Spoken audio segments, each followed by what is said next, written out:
Hello friends. तो आज हम लोग स्टार्ट करने वाले हैं क्लास 9th का स्टैटिस्टिक्स, जो कि प्रोबेबिलिटी से पहले का एक चैप्टर 13 है क्लास 9th में। और स्टैटिक्स को जो है आज हम लोग स्टार्ट करेंगे।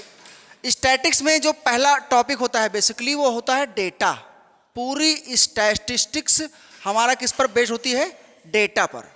डेटा का मतलब एक स्पेसिफिक टाइप का कलेक्शन ऑफ ऑब्जर्वेशन। इसका मतलब क्या हुआ? स्पेसिफिक टाइप का कलेक्शन ऑफ ऑब्जर्वेशंस जो किसी पर्पस के लिए कलेक्ट किया जाए।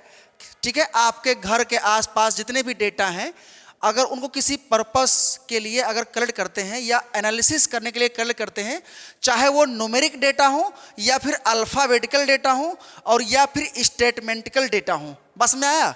तो वो सभी हम लोग स्टडी करते हैं। लेकिन जो न्यूमेरिकल डेटा होते हैं जिनको प्रिपेयर करते हैं, टैबुलेशन करते हैं, वो सभी स्टैटिस्टिक्स के अंडर में आते हैं। तो बेसिकली स्टैटिस्टिक्स एक मैथमेटिक्स का ही ब्रांच होता है और इसके अंडर में हम लोग किसका स्टडी करते हैं? डेटा का। ठीक है, और उसको प्रिपेयर करते हैं। तो collection of observations due to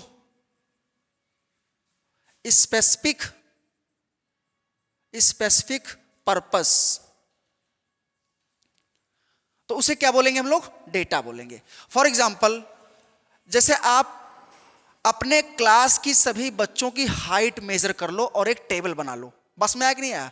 जैसे क्लास 9th के जितने भी बच्चे हैं, सभी बच्चों को एक 1 by 1 करके सबका हाइट क्या कर लो? मेजर कर लो और उसका एक टेबल बना लो। क्या बना लो? टेबल बना लो। तो वो भी एक प्रकार का क्या है? डेटा ही है। और उसका स्टडी करो कि सबसे लोवेस्ट हाइट कौन सी है, सबसे स्मॉलेस्ट हाइट कौन सी है, सबसे ऐसी कौन सी हाइट है जो ज़्यादा लोगों में है, कितना सेंटीमीटर कितना फुट हाइट जो है वो ज़्यादा लोगों में है। तो इस तरीके से बहुत सारी टाइप की स्टडी हम कर सकते हैं। जैसे आपके क्लास की height of students of class 9th। ठीक है, 9th क्लास के सभी बच्चों की हाइट मेजर कर लो। दूसरा डेटा कैसे बनाते हैं? सभी बच्चों का वेट मेजर कर लो। वेट ऑफ स्टूडेंट्स, हाइट हो गया, वेट हो गया। ठीक है, वेट ऑफ स्टूडेंट्स। ठीक है, कोई हल्का होगा तो कोई थोड़ा भारी होगा, बस में आया कि नहीं आया? तो इस तरीके से हम लोग इसका एनालिसिस कर सकते हैं कि किसका कितना वेट है, किसका कितना हाइट है। या अगर आप लोग न्यूज़पेपर पढ़ते हैं या टीवी देखते हैं, उसमें बहुत सारा डेटा आता है, बस में आया कि नहीं? पर डे पेपर में कॉर्नर में टेम्परेचर लिखा रहता है कि आज का टेम्परेचर लोवेस्ट इतना रहेगा, हाईएस्ट इतना रहेगा। तो उसको 1 महीने तक हम इकट्ठा कर लें किसी मंथ के लिए और उसका एक टेबल बना लें तो वो भी क्या है? एक प्रकार का डेटा ही है, बस में आया कि नहीं आया? या अगर हम क्रिकेट के प्रेमी हैं, क्रिकेट देखते हैं, जिसके भी फैन हैं, तो उनका 1 साल का रिकॉर्ड इकट्ठा कर लें कि कितने ओडीआई में कितना रन बनाए या लगातार 10 मैचों में कितना रन बनाए। तो 10 कॉलम का एक डेटा बना सकते हैं कि पहले ओडीआई में इतना रन बनाए, सेकंड मैच में इतना रन बनाए, थर्ड में इतना बनाए। तो ये भी एक प्रकार का डेटा होगा। या फिर किसी मैच में जो 11 प्लेयर होते हैं, उन्हीं का 11 स्कोर इकट्ठा कर लो, तो वो भी एक प्रकार से क्या होगा? डेटा होगा। कितने लोग शतक लगाए, कितने लोग 10 रन क्रॉस किए, कितने लोग 0 पर आउट हुए, सारा एनालिसिस कर सकते हो, बस में आया कि नहीं आया? तो इस प्रकार से जो डेटा होता है, इसको देखते हुए ये 2 टाइप का मेनली कहा गया। एक होता है अनग्रुप डेटा। क्या होता है बेटा? Ungrouped data. और एक होता है ग्रुप डेटा। कैसा होता है? Grouped data. अब देखो, एक प्रकार में जो अनग्रुप डेटा है, पहले देखो जो अनग्रुप डेटा होता है, इसको हम लोग नॉर्मली ऑब्जर्व करते हैं और लिख लेते हैं, नोट कर लेते हैं। तो इसे क्या बोलेंगे बेटा? Ungroup data. लेकिन अगर इसी अनग्रुप डेटा का हम ग्रुप बना दें, मतलब एक जो है कलेक्शन, कुछ लोगों का ग्रुप बना दें कि ऐसे कर दें जो है कि 150 सेंटीमीटर से 160 सेंटीमीटर के बीच में कितने लोग हैं? 3 लोगों की हाइट है, ऐसे ग्रुप बना दें। 150 से 160 सेंटीमीटर की हाइट में कितने लोग हैं? तो मान लो 3 लोग हैं। फिर 160 से 170 में कितने लोग हैं? ठीक है, उसमें मान लीजिए 2 लोग हैं। इधर 140 से 150। तो इस प्रकार से हम लोग एक ग्रुप बना सकते हैं कि नहीं बना सकते हैं? मान लीजिए इसमें आपको कितने लोग हैं? 15 लोग हैं, इसमें कितने लोग 3 लोग हैं, इसमें मान लीजिए आपके 12 आदमी हैं, ठीक है। तो इस तरह से हम लोग टोटल 30 स्टूडेंट्स का डेटा हम लोग प्रिपेयर कर सकते हैं। इसको हम लोग क्या बोलेंगे बेटा, ग्रुप डेटा। इसे क्या बोलेंगे, ग्रुप डेटा। बस में, क्योंकि ये ग्रुप में है, किसमें है, ग्रुप में है, ये ऑर्गेनाइज है, क्या है, संगठित है, ये ग्रुप में है। बस में आया कि नहीं आया। तो इस प्रकार के डेटा को हम लोग क्या बोलेंगे, ग्रुप डेटा। लेकिन कोई डेटा ऐसा हो कि पहला स्टूडेंट जिसका हाइट है 151 सेंटीमीटर, दूसरे का 153 सेंटीमीटर, तीसरे का 144 सेंटीमीटर, चौथे का 160 सेंटीमीटर, ऐसे करते करते बहुत सारा हाइट मेजर कर लें, तो ये बिखरा हुआ है। कैसा है ये, एक एक ऑब्जर्वेशन इंडिविजुअल है। क्या है, एक एक ऑब्जर्वेशन क्या है बेटा, इंडिविजुअल है। तो क्या इसे अनग्रुप बोल सकते हो, इसमें कोई ग्रुप नहीं है, और इसी डेटा को हम लोग ग्रुप में बना सकते हैं। तो डेटा मेनली दो तरह से प्रिपेयर किए जाते हैं, एक अनग्रुप फॉर्म में और एक ग्रुप फॉर्म में। बस में आया कि नहीं आया। तो इसमें किसी कोई डाउट नहीं ना कि ग्रुप डेटा अनग्रुप से कैसे बनाते हैं। अनग्रुप को ही ग्रुप में बनाते हैं, अनग्रुप डेटा को ही किसमें बनाते हैं, ग्रुप डेटा में, by including the intervals, by including the intervals. इसको इंटरवल बोलते हैं, क्या बोलते हैं, इसको क्लास इंटरवल बोलते हैं। इसको हम लोग बोलते हैं क्लास इंटरवल। कि 140 से 150 में कितने लोग हैं, 15 लोग हैं। 150 से 160 सेंटीमीटर में कितने लोग हैं, 3 लोग हैं। 160 से 170 में 12 लोग हैं। तो 30 लोगों का जो ग्रुप डेटा है इस तरह से प्रिपेयर सकते हो, या फिर 30 लोगों को ऐसे लाइन में लिखो, पहले दूसरे तीसरे 30वें तक। बस में आया कि नहीं आया। और कितने लोगों का रिपीट हो रहा है, कितने का रिपीट नहीं हो रहा है, ठीक है। तो इस तरह से हम लोग अनग्रुप डेटा और ग्रुप डेटा को डिफरेंशिएट कर सकते हैं कि the data in which all the observations are individual, the data in which all observations are individual, observation are individual. Individual के स्पेलिंग देखो सही है कि नहीं, तुमको पता होगा तब ना बोलोगे सही है। बताइए, इंडिविजुअल सही है। ऑल ऑब्जर्वेशंस आर इंडिविजुअल, ये किस में होता है, अनग्रुप में। और ग्रुप डेटा क्या होता है, organised form, organised form of data. Organise का मतलब संगठित, इकट्ठा, गट्ठर, बंधर, जो भी आप सोचो, समझ रहे ना। Organised form of data is called group data. बात समझ में आया कि नहीं आया। उसे क्या बोलेंगे, हाँ, ये वाला मिक्स होता है, देखो समझ गए, ये क्या होता है, मिक्स होता है, और ये वाला मिक्स नहीं होता, ये सबका अलग अलग होता है। या आप कह सके कि जिसमें क्लास इंटरवल प्रेजेंट हो, क्या प्रेजेंट हो, ऐसे 140 से 150, 10 से 15, ऐसे आप किसी एग्जामिनेशन का मार्क्स भी ऐसे बना सकते हो। जैसे मान लीजिए आपका मैथ का एनुअल या हाफ ईयरली एग्जाम हुआ क्लास 9 का 80 मार्क्स का, और आपके क्लास में मान लीजिए 30 स्टूडेंट हैं, है कि नहीं। तो बहुत सारे स्टूडेंट इतना पढ़ लेते हैं कि उसमें 0 नंबर भी आ जाता है उनका। कितना आता है, 0 नंबर। तो मान लीजिए 0 से 20 ऐसे आप ग्रुप बना लीजिए। 0 से 20 में कितने लोग हैं, तो मान लीजिए है इसमें 12 लोग हैं, पढ़े लिखे लोग, ठीक है।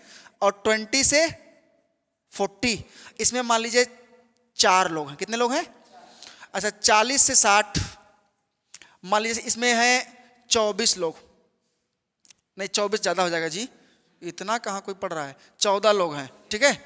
और 60 से 80 इसमें भी कुछ मान लीजिए आप, कितना मान लें, 10 लोग मान लें, तो टोटल कितना हो गया, 30 हो गया। 30 कहाँ होगा जी, 10, 20, 30, 40 जाएगा। आपके क्लास में मान लीजिए 40 लोग, आपके क्लास में क्या गिरा, आप लोग नहीं ना गिर रहे हैं।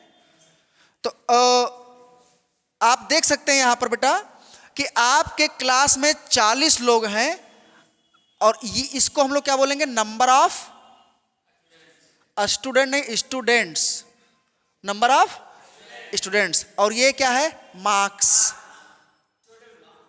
बस में आया कि नहीं आया। अच्छा, नंबर को 0 से 20 नंबर पाने वाले कितने लोग हैं। जब स्टैटिक्स में ऐसा क्वेश्चन कोई पूछे कि कितने लोग हैं, इस ग्रुप में कितने लोग हैं, समझ जाओ वो फ्रीक्वेंसी की बात कर रहा है। किसकी बात कर रहा है? हाँ, तो ये फ्रीक्वेंसी है। ये क्या है? फ्रीक्वेंसी। इसी को क्या बोलते हैं? फ्रीक्वेंसी। मतलब number of repetition of the observation. बस में आया कि नहीं आया?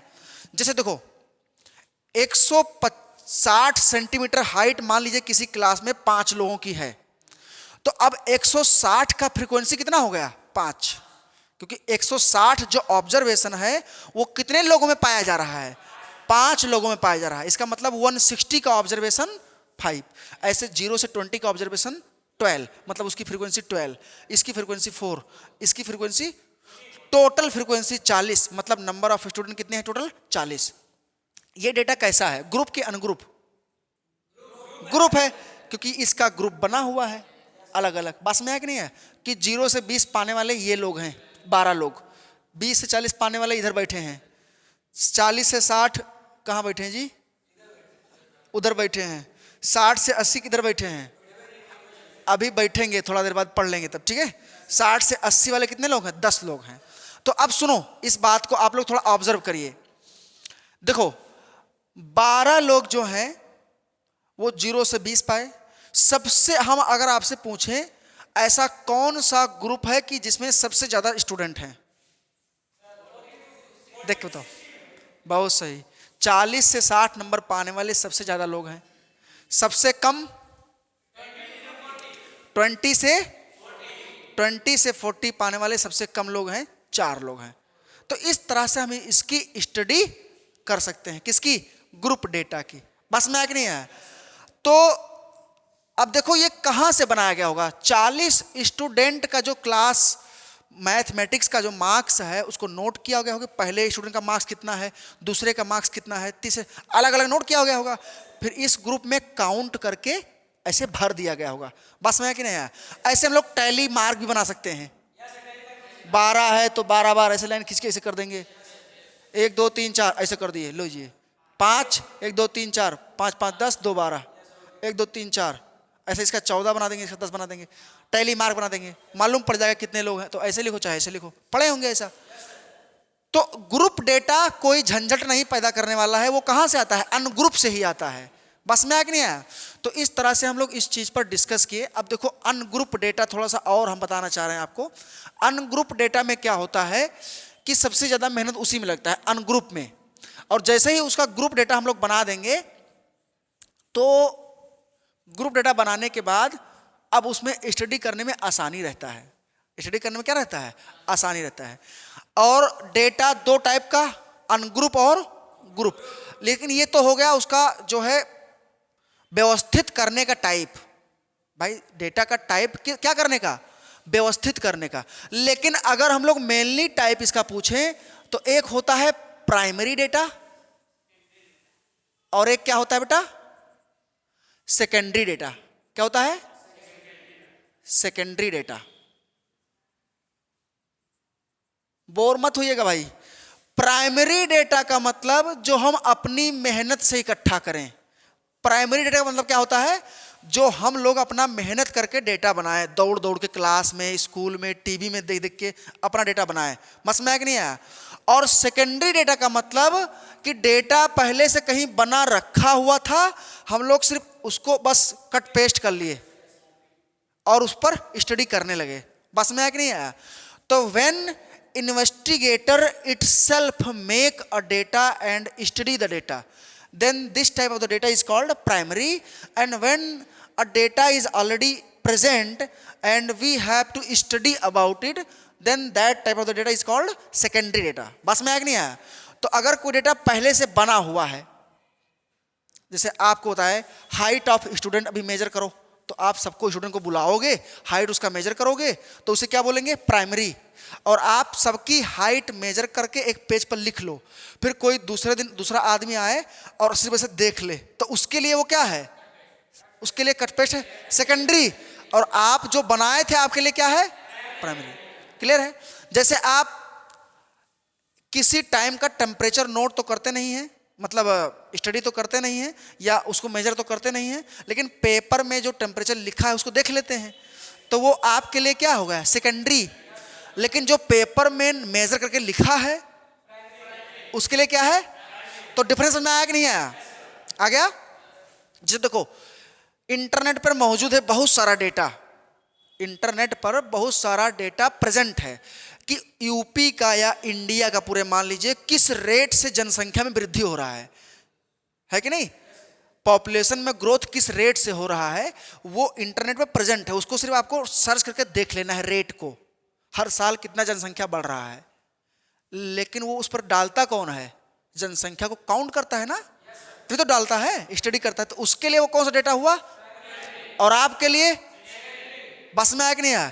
ये सारे एग्जाम्पल हुए, इसका डेफिनेशन और एग्जाम्पल लिखने के लिए एग्जाम में आता है what is primary what is secondary. तो व्हेन द ओरिजिनल डेटा या रॉ फॉर्म ऑफ डेटा है कि नहीं is called primary and the prepared data is called secondary. Clear है। तो ये हो गया प्राइमरी और हो गया सेकेंडरी, थोड़ा सा डिस्कस किए हम लोग। इतने में किसी कोई प्रॉब्लम नहीं ना। तो हम लोग अनग्रुप, ग्रुप, प्राइमरी और सेकेंडरी डेटा को थोड़ा सा पढ़े। अब एक टर्म आता है रिप्रेजेंटेशन ऑफ डेटा। क्या आता है, ये सबसे इंपॉर्टेंट है, representation of data. Representation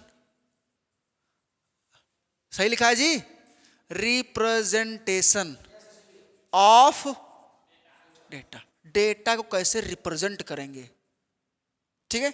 data का रिप्रेजेंटेशन पहला आप ग्राफिकल मेथड में करोगे। कैसे करोगे, ग्राफिकल।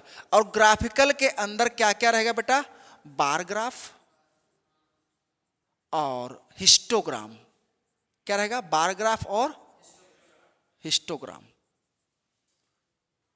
हिस्टोग्राम बार ग्राफ में कर सकते हो और हिस्टोग्राम, ठीक है, बार ग्राफ और हिस्टोग्राम।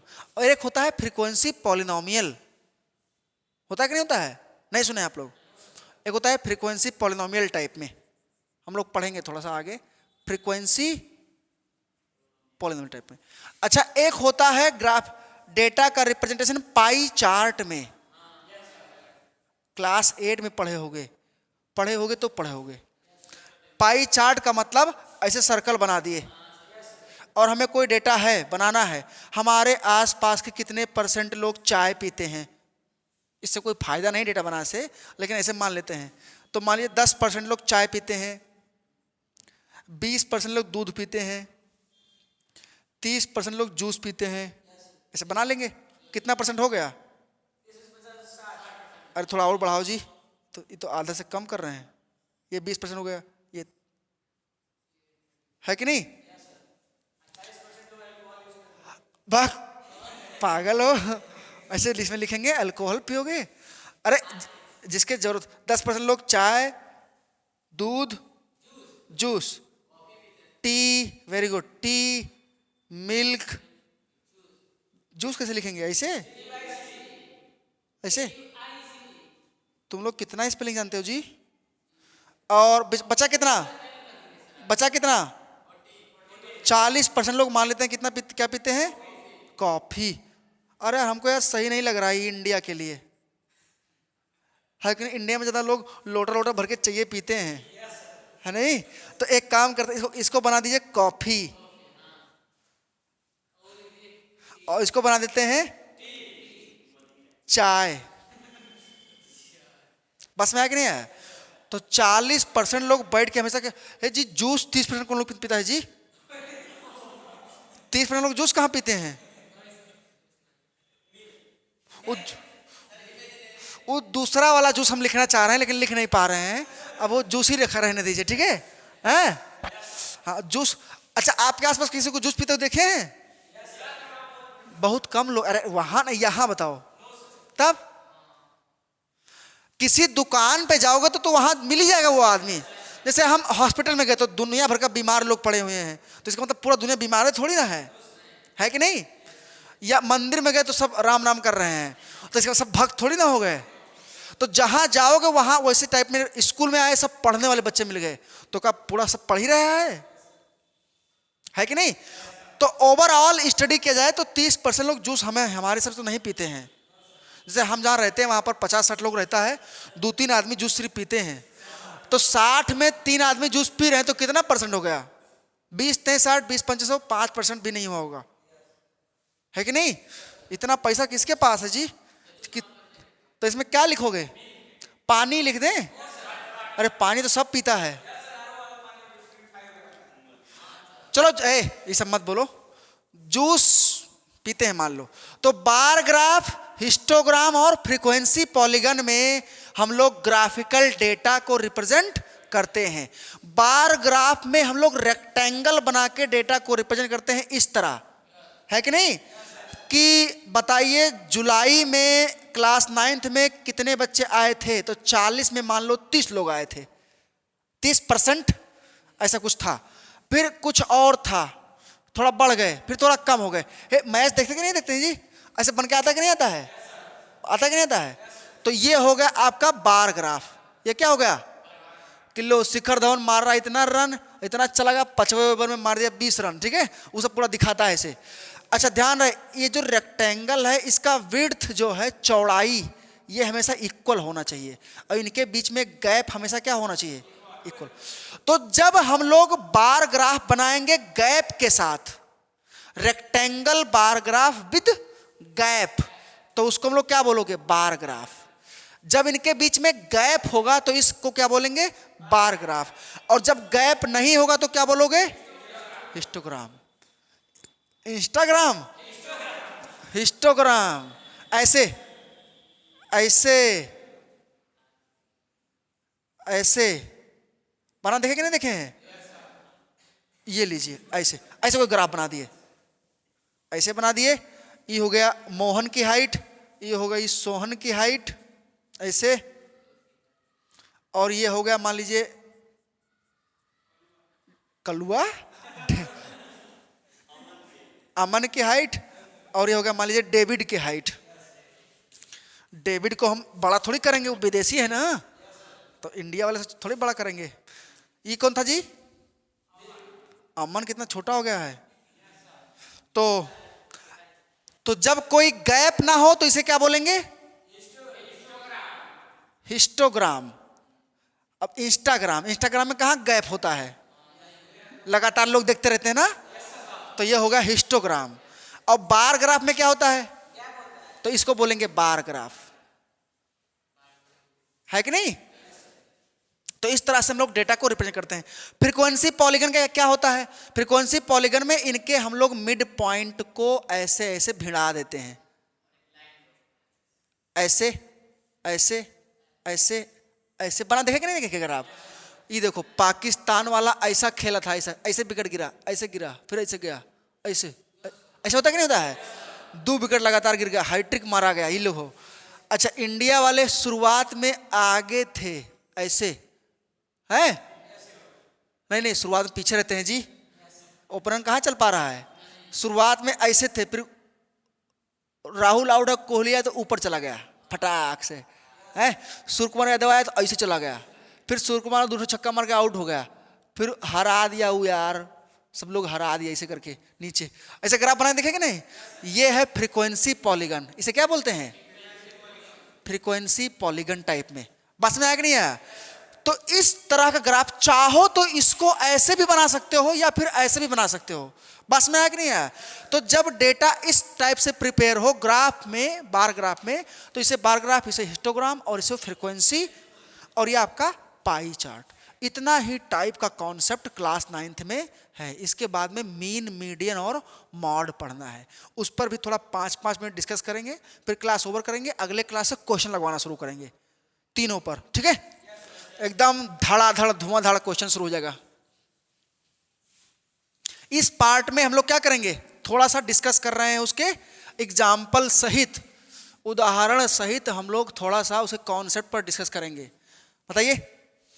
तो अब हमारा 3 एक होता है सेंट्रल टेंडेंसी ऑफ डेटा। क्या होता है बेटा? Central tendency of data. ये बहुत ही इंपॉर्टेंट है आप लोगों के लिए। जैसे बॉडी में ब्लड होता है, ऐसे ही स्टैटिक्स में सेंट्रल टेंडेंसी होता है, समझ गए ना।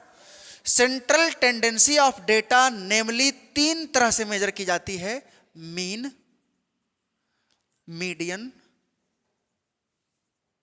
और मॉड।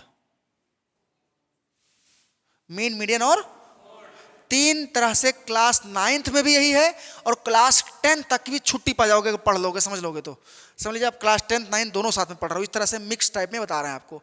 तो एक चीज आपको ध्यान देना यह है कि मीन, मीडियन, मॉड, इन तीनों को हम लोग क्या बोलेंगे, सेंट्रल टेंडेंसी, किसी डेटा का सेंट्रल टेंडेंसी। अच्छा, आखिर सेंट्रल टेंडेंसी डेटा क्या होता है, अगर थोड़ा सा डिस्कस करें तो इसके बारे में अगर थोड़ा समझें तो ये क्या होता है।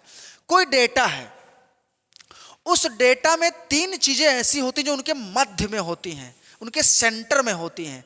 जैसे हम कहें कि 11 प्लेयर किसी टीम के इतना इतना इतना रन बनाए,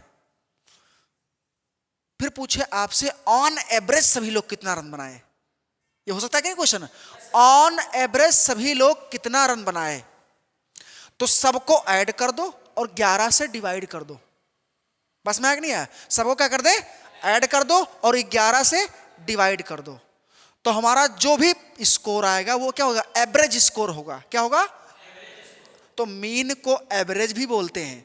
क्या बोलते हैं, एवरेज भी बोलते हैं। बस में आएगा नहीं, मीन को हम लोग क्या बोलते हैं बेटा, एवरेज भी बोलते हैं।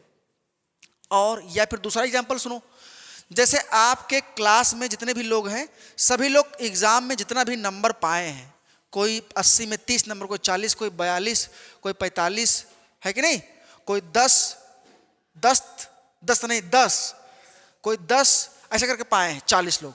हम कहें कि बताओ ऑन एवरेज इस क्लास का स्कोर कितना रहा, तो 40 लोगों का नंबर ऐड कर दो, पहले का प्लस दूसरे का प्लस तीसरे, ऐसे करते करते 40 लोगों का नंबर क्या कर देंगे, और डिवाइडेड बाई कितना कर देंगे, 40 डिवाइडेड बाई 40, तो जो आएगा वो होगा एवरेज मार्क्स। जैसे हमारे पास इसमें 5 रुपया हम रखे हैं, वो वाला आदमी रखा है 10 रुपया, कोई रखा है 15 रुपया, है कि नहीं, कोई रखा है मान लीजिए 30 रुपया, इकट्ठे रख लिया है वो। 4 लोग हैं, हम कहें कि ऑन एवरेज सभी लोग कितना रखे हैं, तो चारों लोगों का रुपया ऐड कर दो और फिर 4 से डिवाइड कर दो, कितना आएगा, 10 5 15, 15 30 और 30 60, 60 बटा 4 यानी 15। बस में कि नहीं है, इसका मतलब 15 15 सब लोग रखे हैं, इसका मतलब 15 15 चारों लोग रखे हैं, टोटल 60 हो रहा था। बस में कि नहीं है।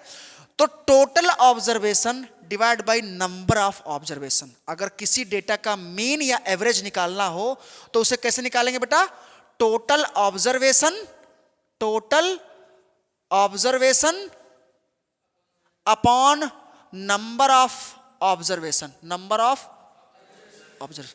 ये होता है किसी भी डेटा का एवरेज। जैसे एक एग्जांपल आपको दिए, किसी डेटा का एवरेज या मीन निकालने का फॉर्मूला। बस में आ के नहीं आया, एवरेज क्या होता है, कैसे निकालते हैं, किसी तरह से जितना चीज का एवरेज निकालना हो सबको क्या कर दो, ऐड कर दो, और उतने से क्या कर दो, डिवाइड। 5 लोगों को ऐड किए तो 5 का डिवाइड। क्लियर है बेटा। तो एक तरह का ये क्या होता है, सेंट्रल टेंडेंसी, कि आखिर सभी लोग कितना। अब इसको समझो, मीडियन का मतलब कि जो हम लोग डेटा 11 प्लेयर का रन इकट्ठा किए हैं उसमें सबसे बीच में खेलने कौन गया था, यानी 5 इधर और 5 इधर, बीच में 6वां नंबर कौन था।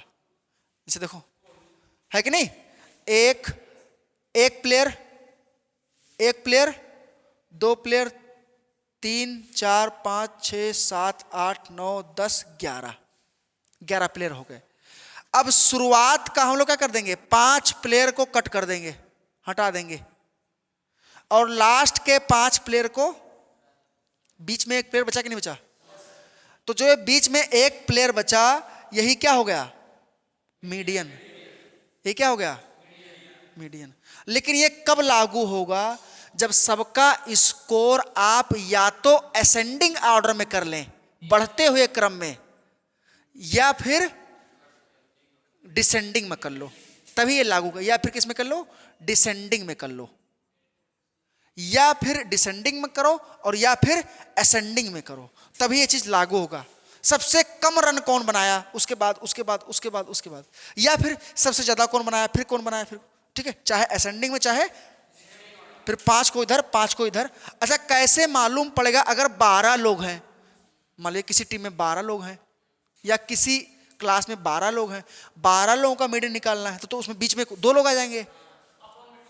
हाँ ये देखो पकड़ दिया बात को। देखो जब 12 लोग रहेंगे तो 5 इधर का छोड़ देंगे, 5 बीच में 2 लोग बचेंगे। इन दोनों लोगों का जो ऑब्जर्वेशन है उसको क्या कर देंगे, ऐड और डिवाइड बाई 2, तब जो आएगा वो क्या होगा, मीडियन। तो मीडियन का मतलब होता है द मिडल मोस्ट टर्म। क्या होता है बेटा, द मिडल मोस्ट टर्म। देखो मीन का मतलब क्या समझे थे हम लोग, total observation upon number of observation, total number of observation. Median का मतलब होता है द मिडल मोस्ट, मिडल मतलब सबसे बीच में कौन है, मिडल मोस्ट मतलब क्या हुआ, सबसे बीच में, the middle most observation after arranging the data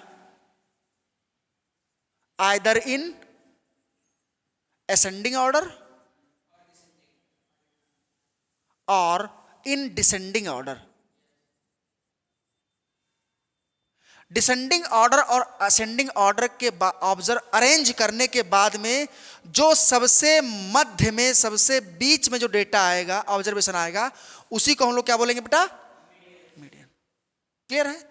अब हम लोग आते हैं किस पर, मॉड। इन सभी पर बहुत सारा क्वेश्चन है, क्लास 9th में पूरा एक्सरसाइज है, करेंगे 1 by 1, लेकिन पहले पूरा डेटा एक एक चीज का क्लियर कर लेते हैं, मतलब कॉन्सेप्ट मॉड। इस दुनिया में मॉड क्या होता है, देखो मॉड का मतलब होता है कि किसी डेटा में सबसे ज्यादा बार कौन है, the observation having maximum frequency. आखिर वो कौन सा स्टूडेंट है, या आखिर जैसे मान लीजिए कि किसी क्लास में मार्क्स सबका इकट्ठा कर लिए 40 लोगों का, फिर हम पता करें यार ज्यादा मार्क्स कौन सा लाया है। ज्यादा मतलब क्या हुआ कि मान लीजिए 62 मार्क्स बहुत ज्यादा लोग ले आए हैं, 62 इनका भी है, इनका भी है, 62 इनका भी है, तो इसका मतलब क्या हुआ, 62 उस क्लास का क्या है, मॉड है। बस में आया कि नहीं आया। तो किसी जैसे मान लीजिए मार्केट में सबसे ज्यादा चप्पल या जूता किस नंबर का बिकता है, 7 नंबर का, बिकता कि नहीं होता है। तो अगर जूता चप्पल का नंबर इकट्ठा करके हम लोग डेटा बनाए हैं तो मालूम पड़ेगा कि 7 नंबर जो है उसका मॉड है। क्या बेटा, 7 नंबर मॉड है। मॉड बड़ी काम की चीज है, बिजनेस इसी में होता है। चप्पल जूता वाले क्या करते हैं, मालूम कर लेते हैं कि हमारे चप्पल के जूते के नंबर का मॉड क्या है। किसी भी जो है कंपनी में, बिजनेस में मॉड हमेशा ढूंढा है। क्या ढूंढा जाता है, मॉड। इसलिए बोलते हैं मॉड क्या है, मॉड का मतलब बिकने वाली सबसे ज्यादा चीज क्या है। मान लो पहले सैमसंग खूब बिक रहा था, फिर Xiaomi रेडमी बिकने लगा, तो मोबाइल में रेडमी क्या हो गया, मॉड हो गया। इसका सबसे ज्यादा बिकने वाला कौन है, मॉड। एक ही कंपनी का मोबाइल खूब बिक रहा है, अब उसके अंदर मॉड क्या है, उसके अंदर कौन सा ब्रांड है, नोट 4, नोट पता नहीं क्या क्या दुनिया भर का, यार 10, 1 प्रो दुनिया भर का आ गया है। तो कौन सबसे ज्यादा बिक रहा है कि नहीं, ओप्पो बिक रहा है, तो कौन सा 54 बिक रहा है, तो क्या क्या दुनिया भर का। तो किसका मॉड क्या है, इसका निकालने के लिए सबसे ज्यादा कौन बिक रहा है, और उसी का प्रोडक्शन बार बार होता है। कंपनी खूब पैसा कमाती है, मॉड पकड़ लेती है। बस में आया कि नहीं आया। तो मॉड का मतलब the observation having maximum frequency, the observation having